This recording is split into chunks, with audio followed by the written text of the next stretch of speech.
Welcome to Soul Seeker. I'm Sam Kabert, and I'll be your guide on this journey. I started the show back in 2019, chasing answers like many of us do.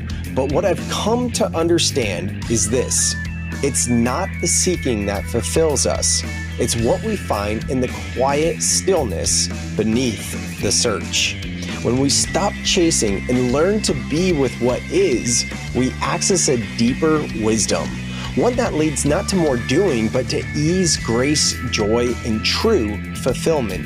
My mission with this podcast is to help high performers just like yourself to regulate your nervous system, reprogram subconscious patterns, and embody emotional freedom so you can lead with clarity, resilience, and alignment.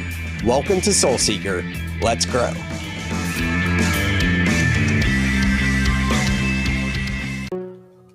Hey there, and welcome back to another episode of the Soul Seeker podcast. I am your host, as always, Sam Kabert, and in this episode, we're going to talk about so many different things, but most of all, I think what the core message of this one is really allowing yourself to feel into the discomfort, to realize that we experience the world two ways. With our five senses, the outer world, and then also with our inner world, which is our thoughts, our emotions, our connection to something greater than just this human experience.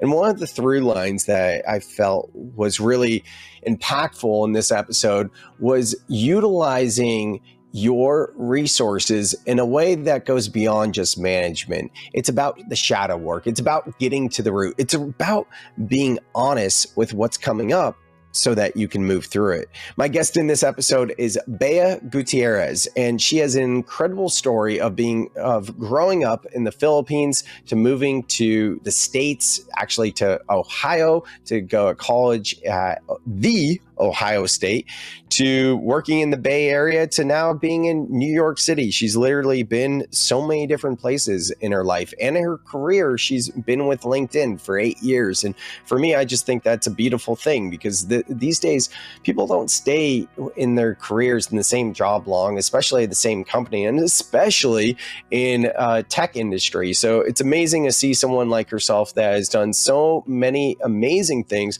And not only that, she started a podcast during the lockdowns called Twist of Fate.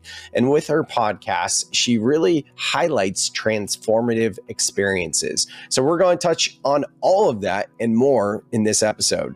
Now, if you're new to the Soul Seeker podcast, or even, if you've been listening to the pod for a while, we have been doing it for 6 years now.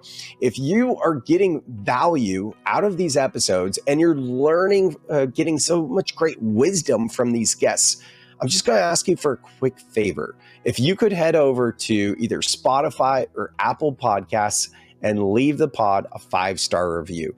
Leaving the podcast a 5-star review helps the podcast grow so that other people can discover these episodes and learn from these guests as well. My mission with this podcast from the very get-go was to do my part of raising the consciousness of humanity from this fallen state. So if you're down with that mission, honestly, the easiest way to give back to the show and help it out is just by leaving a 5-star review. So with that out of the way, I also have my free online community called the Breath Club. If you're interested in getting to the root of what's holding you back, how to reprogram your subconscious mind, and learn to regulate your nervous system, every single Wednesday, I leave guided breathwork sessions for free. You can find the link to that in the show notes.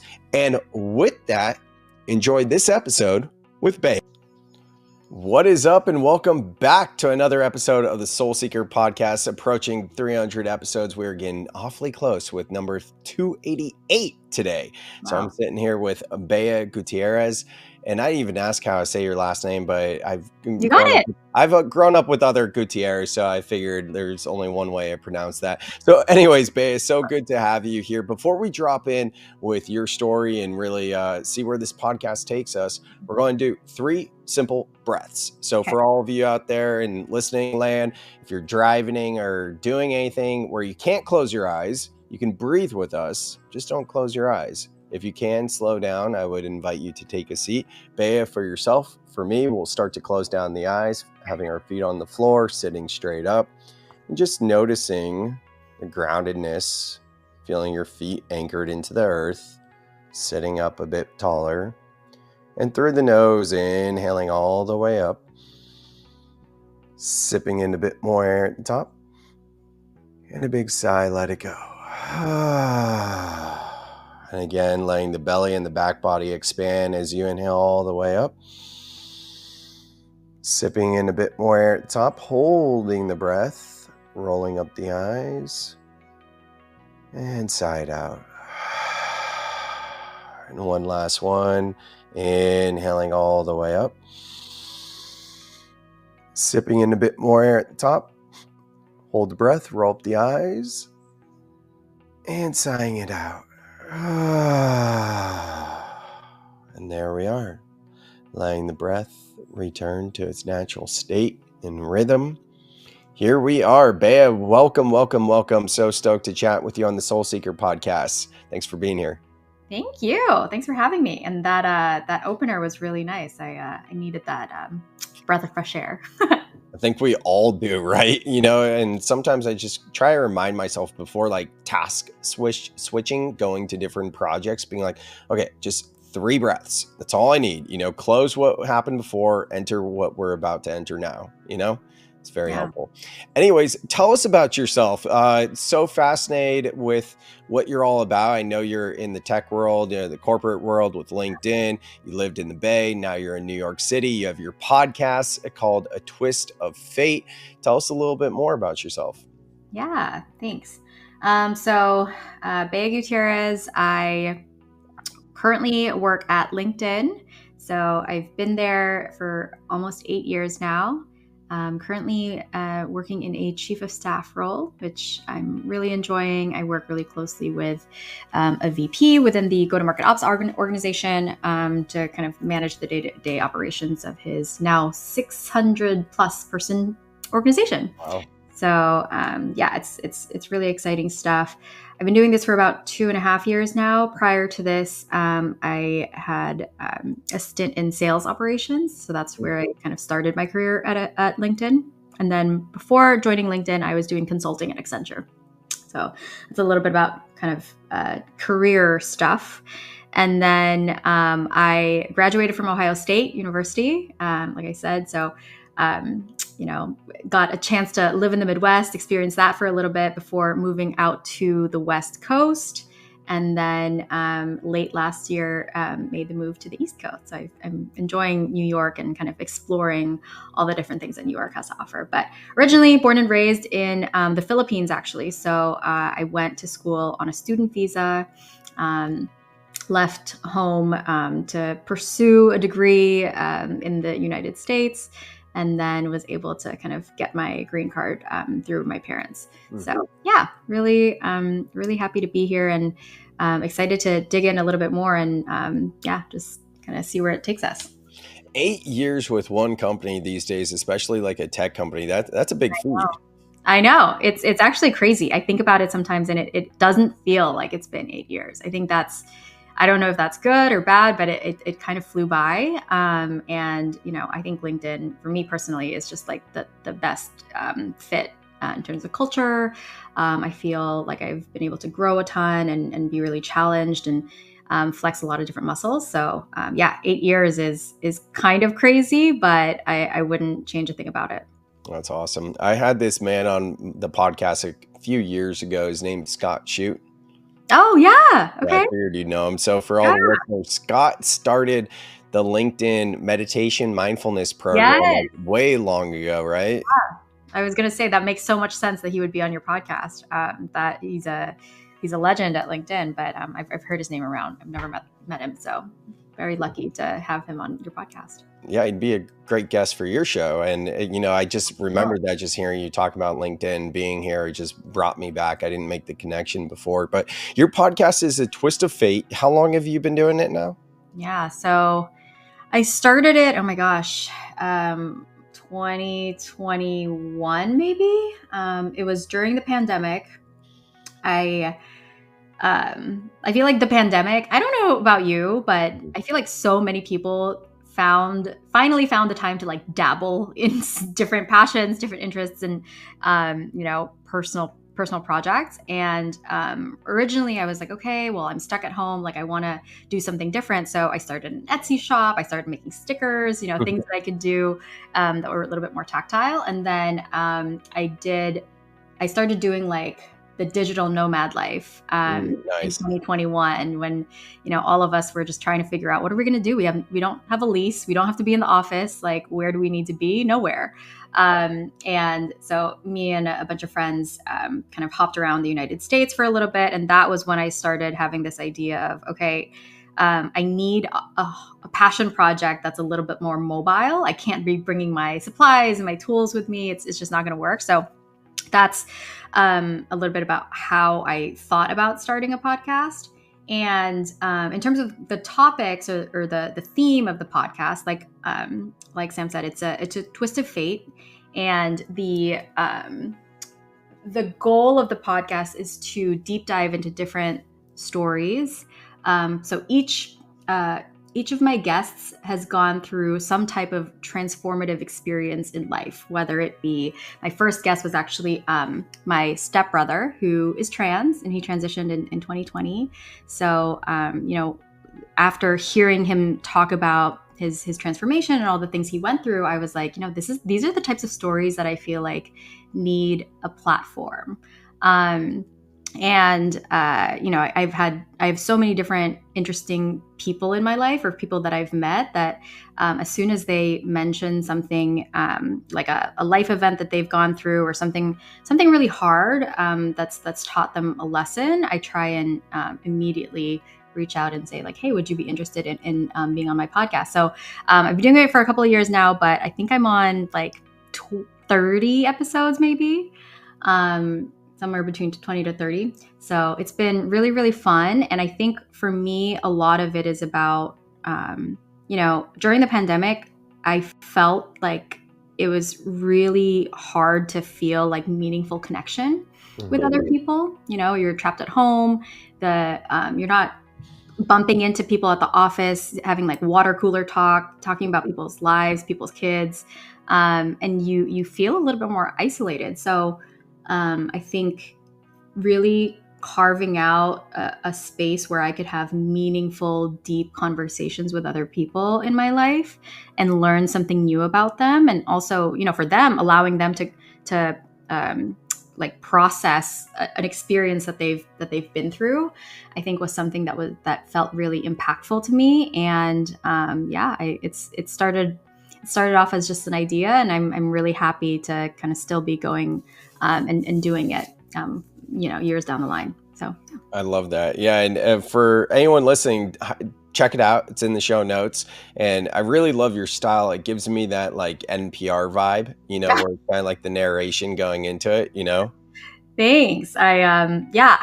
It's funny. I don't know if you did like research on different interview styles before you started your podcast and what like resonated with you, but I will say there was one podcast that really inspired me in my journey. And I don't think I ever like mentioned this to anyone, but it's the podcast by Maya Shankar. It's called A Slight Change of Plans. And listening to her podcast actually got me through a lot of, it was just like really inspiring to me, like throughout the pandemic. It felt very, very vulnerable, very open, very deep. And hearing some of the stories on her podcast gave me the inspiration to seek out some stories of my own. So that's another thing too. I feel like with podcasting, even if one story pulls the heartstrings of someone else, I feel like that's what I'm looking for. Like that's success to me. 100%. Yeah. And I definitely did all the research and whatnot. Now it's just kind of like, just conversations, and it is what it is. And I'm on a weekly cadence for a while. We talked about this when we connected before this podcast, you and I, obviously not recorded, but, just when the inspiration, when the flow happens, release an episode versus like the pressure and the demand of having like a frequency or a cadence.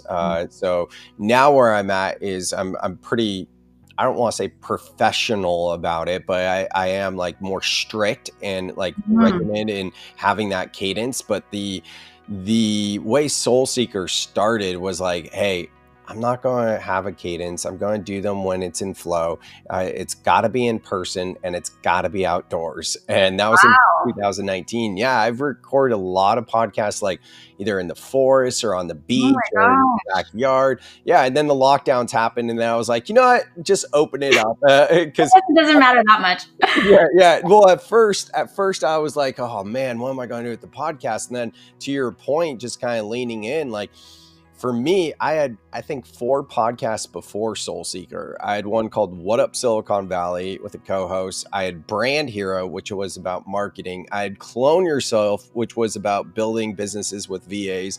And then I had Mojo Mondays. And get this, Mojo Mondays, like my voice and my tone was like, hey, it's your boy Swag Sam, and here we are, like, no case of the Mondays here and whatever else. Like, I was a lot younger back then. Oh my And god. then I did ayahuasca in 2019, and I stopped all of those other podcasts and was like, I'm just going to do Soul Seeker. And to your point of like the research and the intention that goes into it, it took me a long time to find my voice, because I was like, I want to show up as authentic as possible, and not like that energy of like, it's your boy Swag Sam wasn't like authentically me, but it was like, it just didn't fit. It didn't resonate. So yeah, I probably recorded like, I don't know, 10 different intros, and in the first 5 episodes probably did, or at least solo ones, I did them a bunch of times. Yeah. But now here I am 6 years later on this one, so it's, it is what it is, right? Yeah. I love that. I love the call out about finding your voice. What it brings back for me actually was part of the reason I started the podcast, aside from all those things I mentioned earlier, was if I think about where I was professionally, I was also, looking for ways to improve, honestly, my executive presence, communication skills, Mm. and being able to speak in front of large audiences with confidence. And it wasn't necessarily like the first reason why I started, but I was like, starting a podcast really allows you to flex different communication skills. You're more comfortable thinking on the fly. You can work on some of your, speaking techniques and filler words. Listening to my podcast back, the first couple of episodes was actually torturous. It Cringe, was right? horrible. And then you have to, because I didn't have any support, or I was doing all my editing myself, I had to listen to it over and over again, just editing all the different bits and pieces.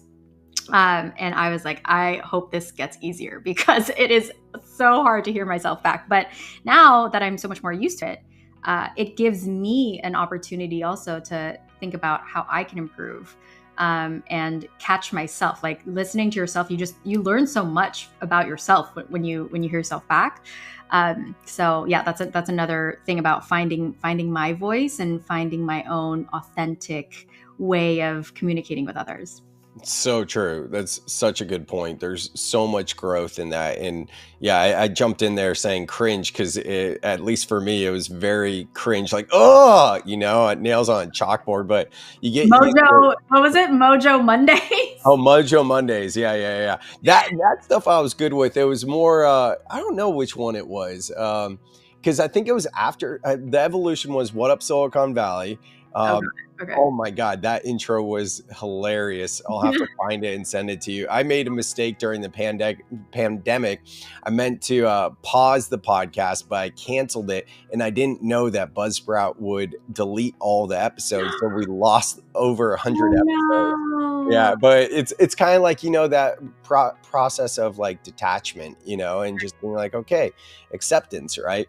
Anyways, though, enough about me and my podcast. You mentioned that on your podcast, A Twist of Fate, what you really are looking for is like those transformative dark night experiences, and sharing those and extracting them out from other people so that the listeners can see themselves in that and grow, right? And feel like they're not alone. So I'd love to hear from you if there's something that you would feel comfortable in sharing as it relates to a transformative or dark night experience that you had of your own.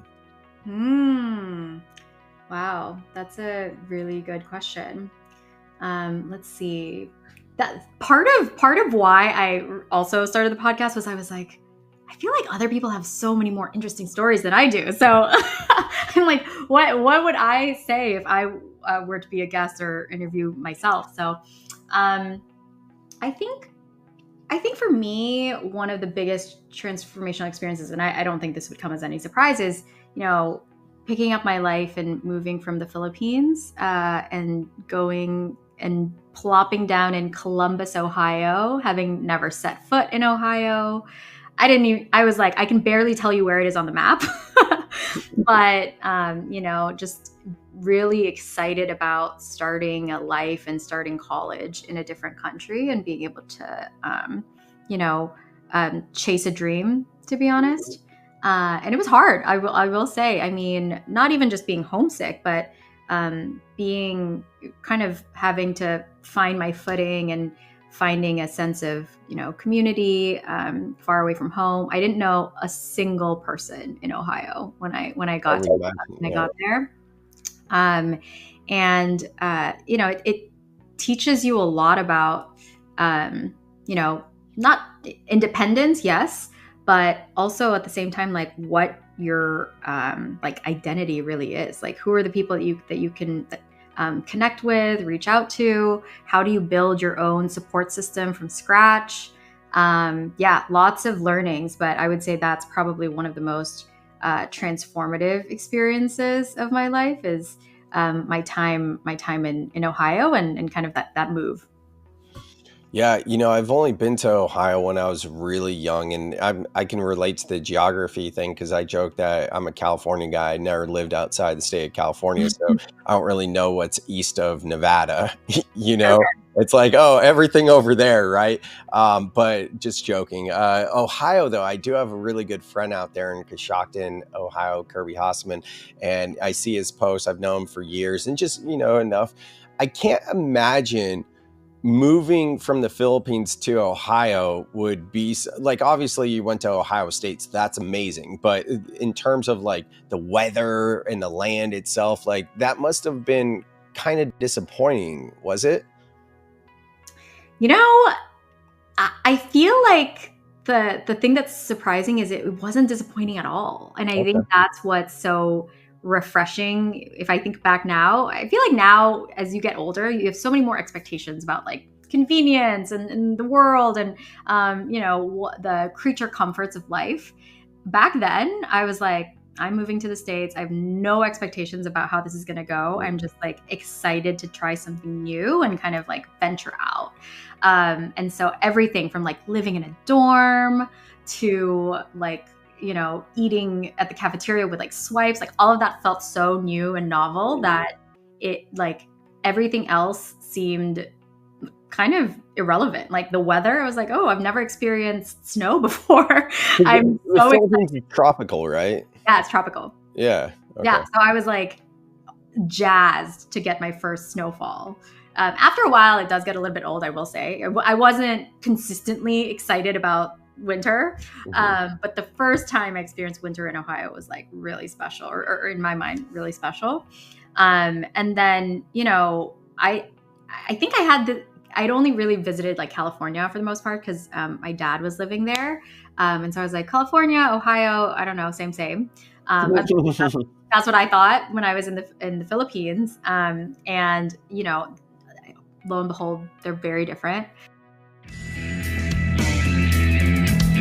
Hey, it's Sam. Can I share something real quick that I think might actually help you?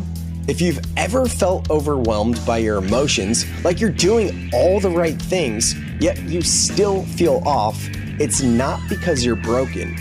Most of us were never taught how to feel in a way that actually helps us heal. That's why I created Breath Club, a free community where I guide weekly breathwork sessions to help you regulate your nervous system, process emotions, and return to clarity. We use something called the 90-second reset, a simple, science-backed practice that shows how fast emotions shift when you allow yourself to feel them fully. You'll get access to live calls, a community, and on-demand breathwork exercises to reset anytime. No pressure, just an invitation to feel safe in your body again. Links in the show notes if you want to join us.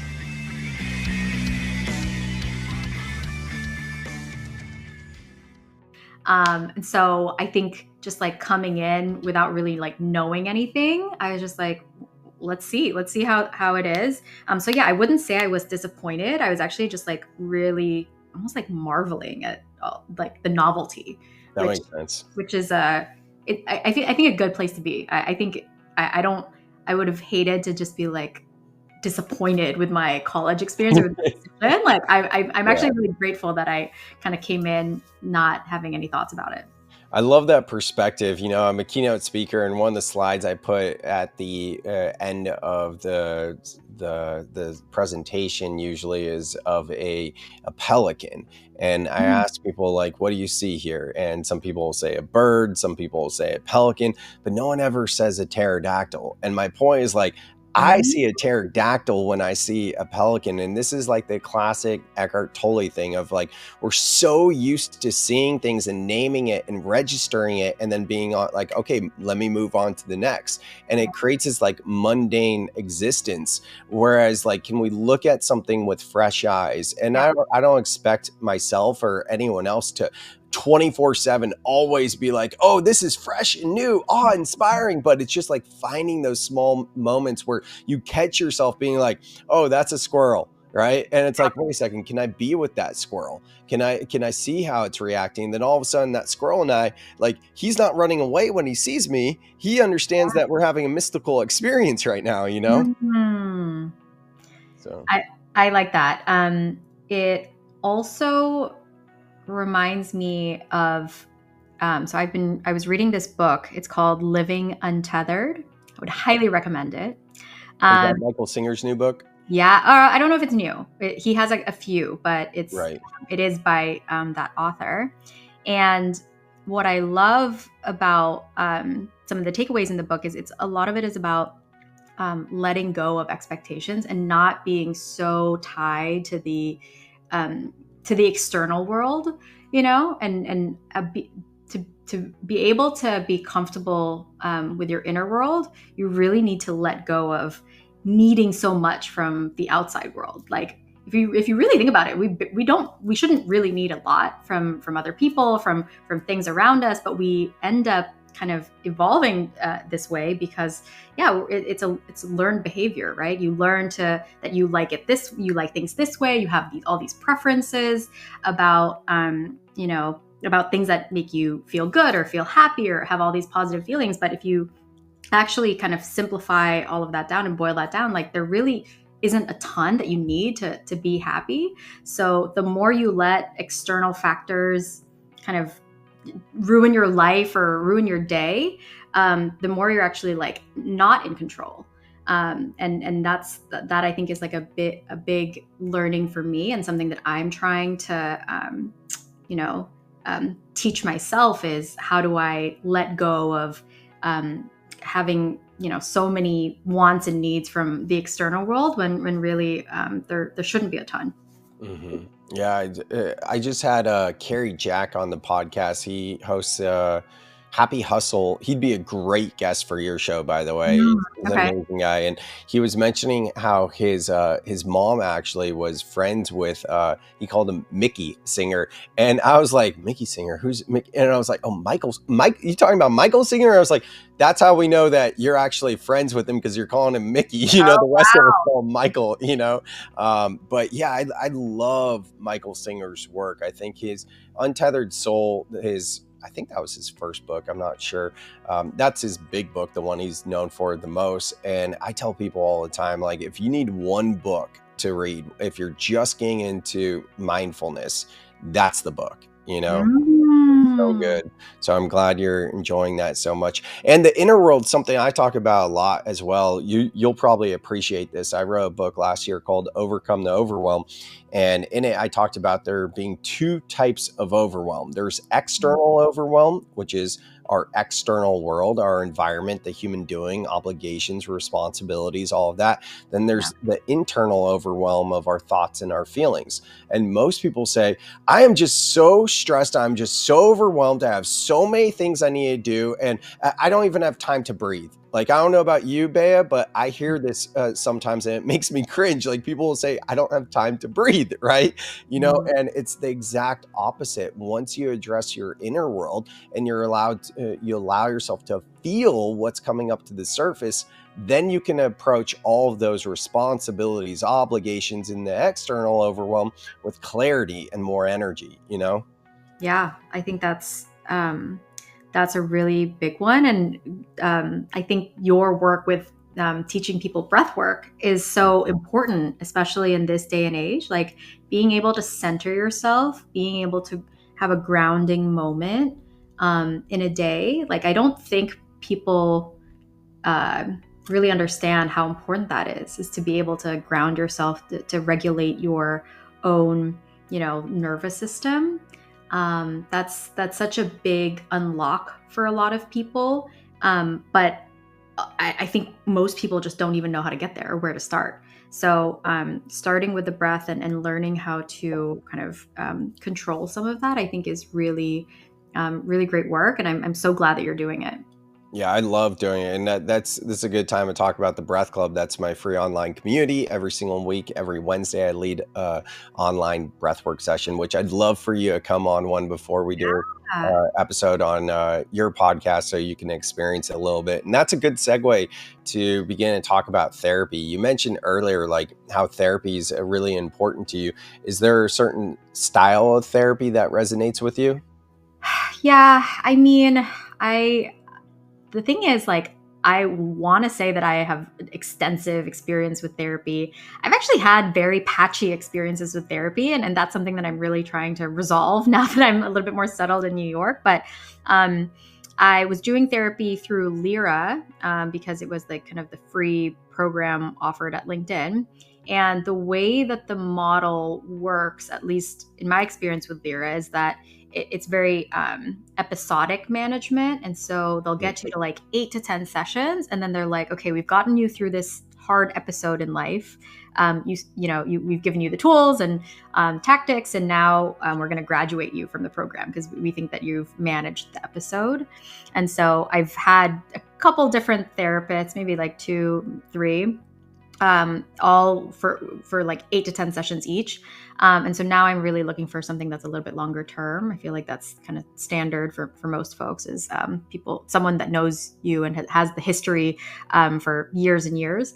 So it's something that I am trying to prioritize, and I've been doing some consultations. But anyway, in terms of like the types of therapy that I really enjoy, I know there's all these different terminologies like DBT, CBT, motivational kind of mindful therapy. I can't tell you exactly which ones work for me. What I will say is, in terms of style, what I really appreciate in therapy is when my therapist holds a mirror in front of me and Mhm. it's like, it sounds like you're really bothered and you're complaining about all these different things, all these different people, and things that are happening. But like, you're my client, and what you're in control of is you. And so, how can you show up differently? How can you respond differently, or how can you think about something differently? And the therapists that have really clicked with me and have really been transformative in my own experience are those that can really challenge me and give me the real talk, and not just like pat me on the back and they're like, oh, it's so terrible that all these things are happening to you, like why, and going down that kind of path. I think a reality check for me goes a long way, just because, right, like Mhm. you realize that you really need to spend more time thinking about what you can control, and how you kind of respond to things, and what your mindsets are like, um, what limiting beliefs you have, all these different things. And so, yeah, I think therapy has been really helpful when dealing with just like things that come up. But it's in my mind, it has helped me become a better person because I start to become more self-aware through therapy. Yeah, absolutely. And I love that you're into shadow work, and really ownership. I think that's so important versus just band-aids and just like that's what a lot of it seems to be these days. Not Yeah. these days, just always. Shadow work is where it's at for sure. Being real, honest, authentic. A few things come up with me. One, obviously, you've probably heard this before. I know many of the listeners have, but things don't happen to you; they happen for you. Like they're interesting because when I first heard that, I was like, "Whoa, that's true! Like that's great." But it was also like there's something off with that didn't fully click and resonate. Earlier this year, I heard Mary Morrissey speak, and she's been a speaker on personal and spiritual development for maybe 30, 40 years. Okay. And she said, things don't happen to you, they happen with you. She didn't even address that she's Mm. skipping for you. She went straight to with you, and she didn't explain it. So she said it multiple times. So I took some time to really like contemplate and reflect, and was like, what does this mean? Because there's something there. And what I realized was like, obviously, things out there like happening to you is very victim mentality. It's also like, hey, there's this outside force, and it's out to get me. And then things happening for you is very similar. Actually, it's like there's this outside force, and it's doing things for my highest and best good. So, okay, I can kind of sit and wait Yeah. and not really do much. Yeah. But like stepping into things happening with you is like ownership, it's empowerment, it's understanding that you are a co-creator of your reality. So for me, that mindset shift has been massive. Wow. That's powerful. I really like that. Glad you Yeah. did. That's funny that she didn't explain it though. Like Right? I love that you kind of got to that discovery yourself. That's amazing. Yeah, it's funny because I'm just I remember sitting there being like, she obviously knows most people know things don't happen to you, it's for you, like, and she's not addressing it. But why? Like, it was one of those things. That was my energy towards it. Another one is years ago I was doing yoga on the beach out here in Santa Cruz, and a yoga instructor said practice makes practice, and I was new on my journey, and I was like, practice makes practice, like practice makes perfect. And then I caught myself with that conditioning and programming, and I was like, oh my God, it's all adding up. Because on a subconscious level, I was saying to myself previously, when I achieve ABC, I will feel XYZ, focused on the end destination, focused on perfection, versus practice makes practice is being in the journey and realizing, hey, if you get off track, then you can notice if you're shaming and guilting yourself for getting off track. You can celebrate that awareness, and now you can respond, Wow. I really like that. Practice makes practice. Yeah, that one would also trip me up, I think. Right. But going back to something that you mentioned earlier, something I think about a lot is programming. Like if you really take a step back and think about these things, like there's so much programming that happens to like internally, subconsciously, like without you really knowing it or thinking about it. Like we're all programmed so differently based on our own life experiences, our own mental models, everything that kind of happens in life and over time.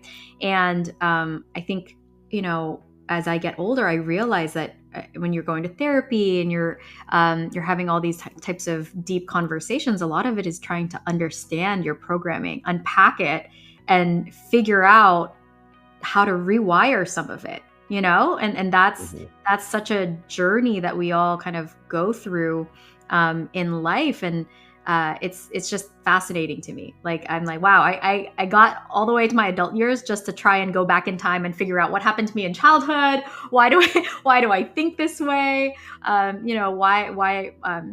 How do kind of my thoughts, actions, behaviors all connect to each other, and where does that come from? So yeah, there's a lot in there in terms of just programming and wiring.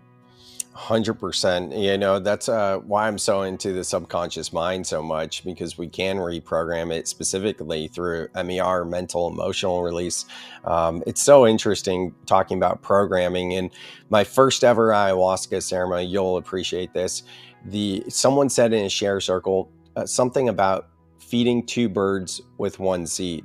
And immediately I was checked out from everything else she said afterwards, because it was like a Rolodex of thoughts coming through, Mhm. whereas all the phrases in our vocabulary are so negative, like as opposed to feeding two birds with one seed, which is very positive. For me, it's, killing two birds with one stone, or sticks Yeah. and stones may never, or words may never hurt, but sticks and stones will break, whatever it is. It's like, no, the words do hurt, and we look at all of these phrases that are just so programmed for negativity. And it's like, no wonder why everyone is in so much fear on a subconscious level.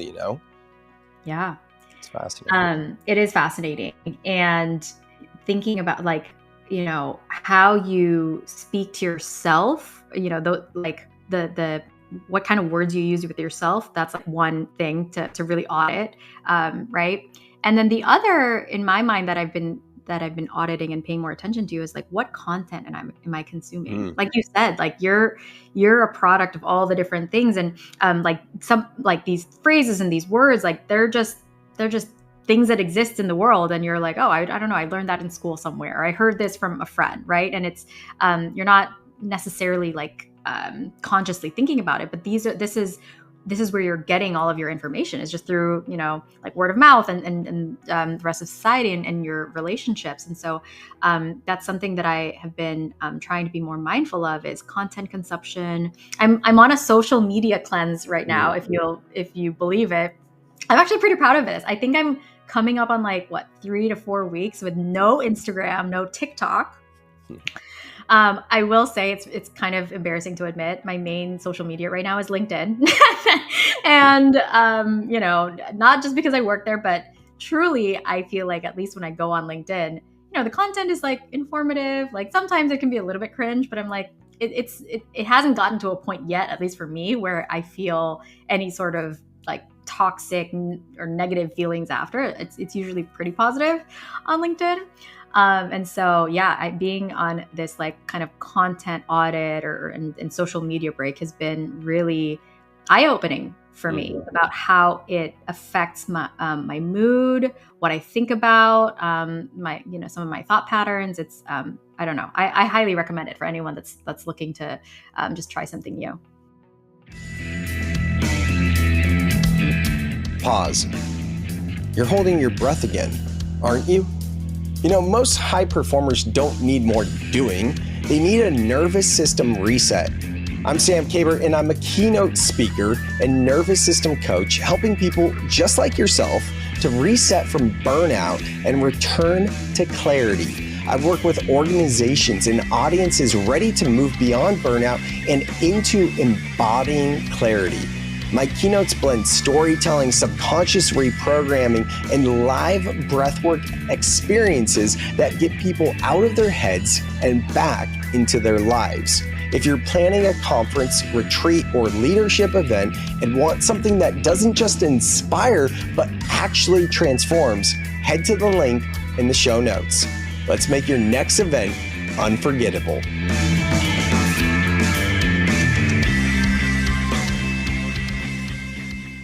I'm a huge fan of that. Yeah, and practicing energetic hygiene, all these different inputs coming from different ways, and how they get stuck and stored in our thoughts and even in our bodies. And then that comes up the deeper we go, being like, wait, where'd that come from? And from one of those inputs. So being mindful of your energy and practicing energetic hygiene like that is huge. I'm currently doing the opposite. I'm posting 3 times a day on all social media platforms for the past 2 months, and I intend on keeping up with that. But that said, I'm pretty good at just like getting in and get out. Yeah, I think if anything, YouTube, if that's even considered a social media, probably not. But I think so. Yeah. yeah, it's mixed. Like it's more podcasts, so I wouldn't really, but still inputs, right? Because it's different than going for, say, a mindful walk with no music, no Mhm. audiobook, no podcast, no whatever it is, just being fully present. It's still an input. Yeah. So. So how do you, I guess, like my maybe turning the question over to you, because you're a content creator and you spend a lot of your time there, like do you have any tactics to kind of help with managing your experience with social media, or do you feel like it hasn't been a problem for you? In terms of like scrolling, Or yeah, I, scrolling and I yeah. think for me, what I'm dealing with most now is like the comparisonitis and like the checking of like the performance and being like, how come Instagram is getting no engagement when I used to get really good engagement? And Mm, then, now TikTok's starting to take off for me. So I'm a lot more on TikTok. And then it's being like, how did this video get 3,000 views and then this one get 100? Like to me, this is as good or better than that other one. So all of a sudden now that's where my energy goes as opposed to consuming. So it's just a different form of it, and how do I manage that? That would be like the breath work stuff, the 90-second reset, the breath method, all of these things that are like, all right, remember, and science teaches that we have a 90-second physiological response when we experience an emotion, and if I avoid it, then it's going to linger, it's going to turn into a new thought loop. So let me just sit with this now and process this, right? So yeah. Anyways, I wanted to ask you, circling back to therapy, it sounded to me like you were talking about like if there's an interaction that happens, whether it's with a friend, relationship, colleague, whatever it is, and something comes up within you, your therapist usually guides you to be like, okay, so what's coming up within you as opposed to that other person?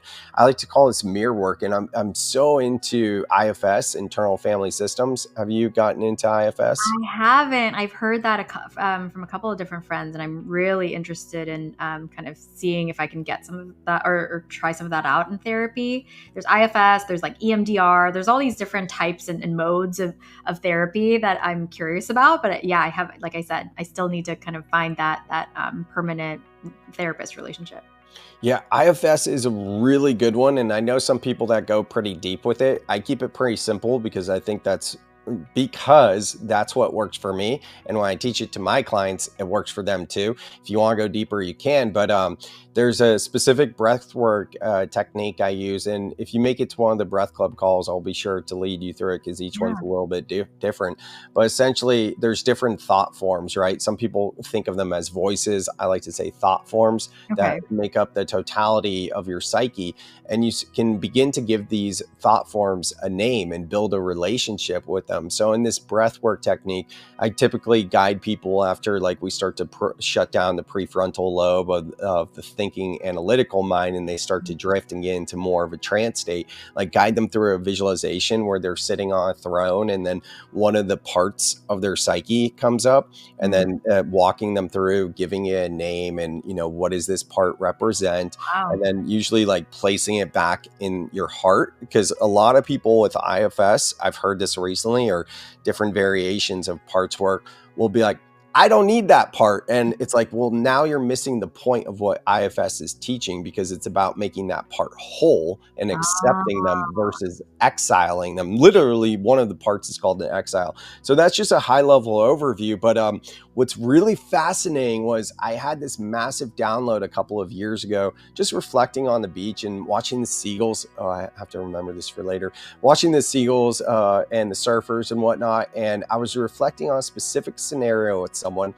And I realized sometimes when we're looking at the other person, that triggers us and we're doing our work to be like, oh, where is that in us? It's a physical manifestation of our internal parts. yeah. And when I put that together, all of a sudden, I took the other person completely out of it. I just worked on what was coming up within me.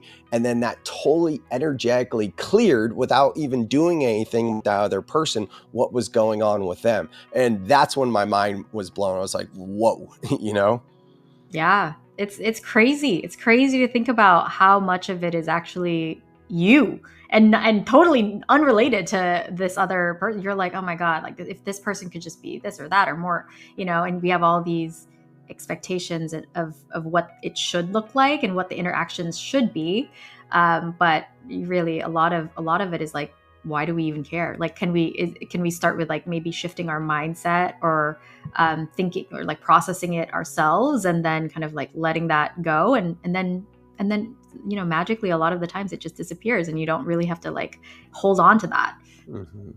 What helps you most to let it go in those scenarios? Because a lot of people have trouble with like processing this. So what helps you?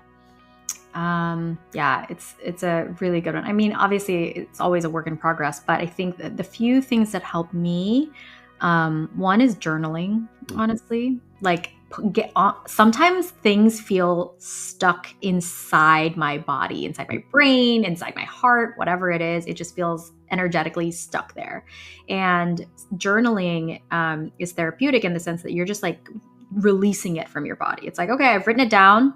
I can like kind of move past it. It doesn't mean that the feeling isn't there anymore, the thought loop isn't there anymore. It's just like a way of kind of bringing it into the external world, and then being able to like, kind of put it aside and physically put the journal aside or what have you.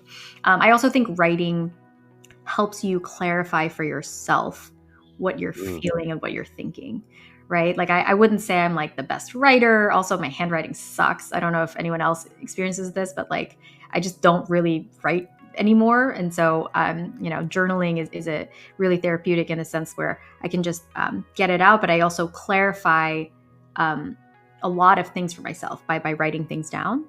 And so that would be the first one that comes to mind. The other one is, like I said, I like therapy is one avenue, but just in general, external processing. I tend to be more of an external processor. A lot of people like to bottle things up inside and just like, think through everything by themselves. And journaling helps with some of those thoughts where I'm like, I don't need to bring anyone else into the situation. Like it's a Mhm. me thing. But if there's something that's really, really bothering me, or I need support in thinking through things that obviously isn't going to get solved with journaling, then I have a select few people who I can bring in and who I trust to help give me the guidance or the support that I need in whatever form or fashion it looks like in that moment. And I think that's really important. I think a lot of people, like if you don't have a board of advisors, a personal Yeah. board of advisors, or a really strong support system that you feel like you can trust with, like being vulnerable with them, or trust them with your thoughts and your feelings and all these things, like it's really hard to go through life without those set of people. So I really encourage people to kind of think about that for themselves, and think about where they can start to kind of build or reconnect with people if they feel like that's missing in their lives. Because I honestly feel like, with not only the pandemic, but just like people moving away, and not necessarily always being in the same city as your core group of people, sometimes it can be really challenging going through life with like such a disparate support system. So that's something that I always like to audit and really think through for myself. And now that I'm not on social media, it's Mhm. actually forced me to, send a text, FaceTime, pick up the phone, and that's been really helpful. I love that. Yeah, it's so cool that you call it the board of advisors. We're going to talk about AI. Didn't make it there, but I do have a mentor, Brian Boucher, that talks about having your counsel or something in terms of AI. I can tell you a little bit about that, touch on it, but in regard to how you were talking about board of advisors and your select few, I just want to double click and highlight that for everyone listening, because it's so crucial to understand which of these people are for which situations Right. as well. Yeah, and then also to check our own energy, like how much are we energetically dumping, because that happens too. And Mhm. also knowing which people can hold that space for us when we need a process in that way. So yeah, I think that's beautiful. That's been so crucial in my life. And I don't have I don't know if you can tell, you probably can't tell, a lot of people don't know this about me, but I don't have a lot of like natural energy. So I have I think most of my close friends are very outgoing and very charismatic and have like tons of energy. So if I'm Mhm. feeling like a little bit down or just tired, I'll pick up the phone and call them and be like, hey, I need to borrow some of your energy right now. Like, come on, pump me up, and that's super helpful. And we Really hold helpful. space for each other, and it's reciprocal. So that's awesome that you brought that up. I love it. I think to your point about dumping, I too tend to, I try to be mindful about when I'm feeling like it's going to be too much, or I'm just like, oh, every time we speak, it's about something negative because like I'm processing or I'm feeling a certain way, or, if I'm going through something. And so it's something that I like to say, like, oh, like I know we've talked about this at length, and I really appreciate you holding space for me, but I also want to be mindful of like not kind of over indexing on all of these negatives. But can we like move over to something a little bit more positive, or like I would love to just talk, like tell me about what's going on in your life.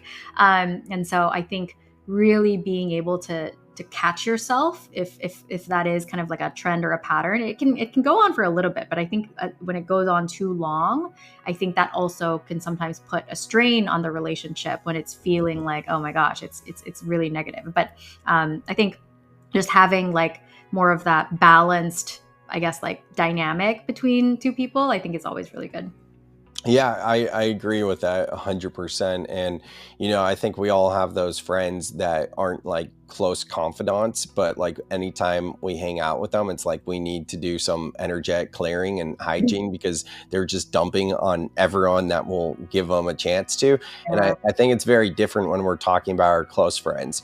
And to your point as well, like I'm very big in alchemy, right? So if we're going to be like, sitting in our stuff for a bit, we're going to transform it before we're done. And we're going to transform it together versus get off that phone call or coffee meeting and just be like, oh, now we both just are like wallowing in our stuff. It's like, Right. okay, we released it. Now let's alchemize it, I like that word. Okay.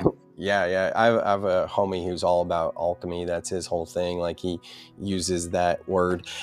Anyways, though, Bea, this has been so much fun. I feel like now we're just, sometimes this happens when we're just connecting with someone and being like, all right, now we're just scratching the surface. And before this year, the podcast was just me. And sometimes we'd go an hour and a half or whatever it'd be. But I am on a syndicated network now. So we're limited on time. So we've reached our limit. This conversation has been so awesome. I'd love to have you on again. I know I'm going to be on your podcast soon. Looking forward to that. Everyone check out Bea's podcast, Twist of Fate. Any final words from you? No, I just wanted to say a huge thank you. This was super fun. I don't do a lot of podcasts, so this is also really new and novel for me. And like I said, I was just excited to spend the time and catch up. So thank you so much, Sam. Yeah, thanks for being here. We'll talk again soon. Thanks, everyone. Thank you so much for listening to the very end. I hope you got just as much out of it as I did. I really enjoyed this conversation. Real, impactful, authentic, all the things. If you want to connect with Bea or listen to her podcast, go to the show notes. And hey, while you're there at the show notes, you'll find the link to join the free Breath Club. Go ahead and click that link now. Join the free Breath Club, and I will see you real soon in a breathwork session. See you on the next episode of the Soul Seeker Podcast.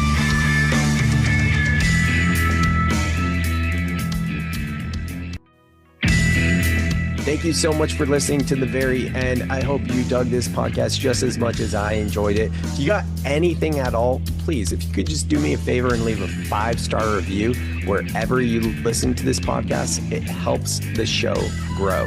So thank you for considering to leave a review. If you want to go deeper with Soltara or Elan, you can find the links to connect with them in the show notes. And if you want to work with me, the best way to work with me, the easiest way to work with me is the free way, and that's by joining the Breath Club. The link to the Breath Club is in the show notes. And also know that I'm available for one-on-one support, that is coaching and guidance, as well as keynotes and breathwork journeys for conferences and events. Thank you so much, and I will see you on the next episode of The Soul Seeker.